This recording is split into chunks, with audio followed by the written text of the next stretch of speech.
നബി വഫാത്തായി എന്നറിയുന്നതോടുകൂടെ ഇനി എനിക്ക് മദീന വേണ്ടെന്ന് പറഞ്ഞ് ഓടിപ്പോയ ബിലാലിനെ പോലെ സിറിയയിൽ പോയി താമസിച്ചു ബിലാൽ. മടങ്ങി വരാൻ പിന്നൊരിക്കൽ ഉമറിന്റെ കാലത്താണ് സയ്യിദുനാ ബിലാലിനോട് അള്ളാഹുവിന്റെ റസൂൽ സ്വപ്നത്തിലൂടെ വന്നിട്ട്, ബിലാൽ എന്തേ എന്നോട് ദേഷ്യമായോ എന്ന് ചോദിക്കുമ്പോ കരഞ്ഞു കലങ്ങി ഹൃദയം പിടച്ച് സിറിയയിൽ നിന്ന് നടന്നു വന്നു മഹാനായ ബിലാൽ അഷ്റഫുൽ ഖൽഖിന്റെ ചാരത്ത്. അപ്പോഴാണ് സഹാബാക്കൾ ഒന്ന് ആ ബാങ്കുലി കേൾക്കാൻ ആഗ്രഹമുണ്ടെന്ന് പറയുമ്പോ രണ്ട് കുഞ്ഞുമക്കൾ അഷ്റഫുൽ ഖൽഖിന്റെ പേരക്കിടാങ്ങളായ സയ്യിദുനാ ഹസനും ഹുസൈനും ചോദിക്കുമ്പോ ആ പരിശുദ്ധമായ ബാങ്കുലി ഒരിക്കൽ കൂടി മദീനയിൽ മുഴങ്ങി.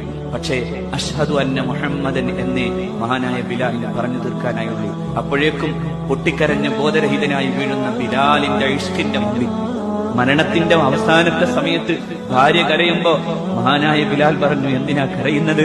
നാളെ ഞാൻ എന്റെ മുഹമ്മദിനെയും അവിടുത്തെ പരിശുദ്ധരായ അനുയായികളെയും കാണാൻ പോകാണ് എന്ന് പറഞ്ഞ സയ്യിദുനാ ബിലാൽ.